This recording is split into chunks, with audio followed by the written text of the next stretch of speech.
Cricket హిస్టరీలో ప్రతి సంవత్సరం ఎంతోమంది ఆటగాళ్ళు వస్తుంటారు. కొంతమంది సెంచరీలతో గుర్తుండిపోతారు, మరికొంతమంది రికార్డులతో వార్తల్లో నిలుస్తారు. కానీ కాలం గడిచే కొద్దీ చాలా పేర్లు చరిత్ర పుస్తకాల్లో కలిసిపోతాయి. కానీ ఒకడొచ్చాడు, తన ఆటతో కేవలం మ్యాచ్లను కాదు, ఒక తరం ఆలోచించే విధానాన్నే మార్చేశాడు. ప్రెషర్ ప్రపంచానికి అది భయం, కానీ అతనికి మరో అవకాశం. ఎంత ప్రెషర్లో ఉన్నా మొహం మీద చిరునవ్వు చెరగనివ్వడు. చివరి ఓవర్ అయినా, లాస్ట్ బాల్ అయినా, స్టేడియంలో లక్షల మంది నిలబడి ఉన్నా, టీవీ ముందు కోట్ల మంది టెన్షన్తో ఉన్నా అతను మాత్రం ప్రశాంతంగా ఉండేవాడు.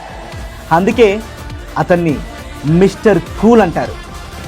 గెలిస్తే నేనే గెలిపించాను అని ఎప్పుడూ చెప్పుకోలేదు. ఓడితే వాళ్ళ వల్లే ఓడిపోయాను అని సాకులు చెప్పలేదు.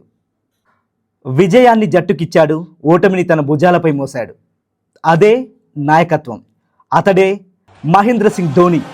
క్రికెట్లో రికార్డులు చాలామంది సృష్టించారు, కానీ రికార్డుల కంటే నమ్మకాన్ని గెలిచిన ఆటగాడు ఒక్కడే. 2011 28 సంవత్సరాల నిరీక్షణ, ఒక దేశం కళ, ఒక తరం కన్నీళ్లు, ఒక్క సిక్స్తో చరిత్రగా మారిపోయాయి. ప్రపంచం మొత్తం అతని పేరే నినదిస్తుంది. కానీ అతను మాత్రం కనీసం ఒక్క నిమిషం కూడా ట్రోఫీని గట్టిగా పట్టుకోలేదు. ఎందుకంటే కప్పు తనది కాదు, దేశానిది అని అతనికి తెలుసు. ముందుగా తన సహచర ఆటగాళ్ల చేతుల్లో పెట్టాడు. హీరోగా నిలబడే అవకాశం ఉన్నా నాయకుడిగా నిలబడటాన్ని ఎంచుకున్నాడు. ధోనీని అభిమానించే వాళ్ళు అతని షాట్ల కోసం మాత్రమే కాదు, అతని క్యారెక్టర్, అతని బిహేవియర్, సో దాన్ని కూడా ఇష్టపడేవాళ్ళు. కష్టాల్లో కూడా చిరునవ్వు ఎలా నవ్వాలో నేర్పిన మనిషి కాబట్టి. అతను సిక్స్లు మాత్రమే కొట్టలేదు, కోట్ల మంది హృదయాల్లో శాశ్వత స్థానం కొట్టేశాడు. అతను మ్యాచ్లు మాత్రమే ఫినిష్ చేయలేదు, ఒక దేశం ఎదురుచూపులను ఫినిష్ చేశాడు.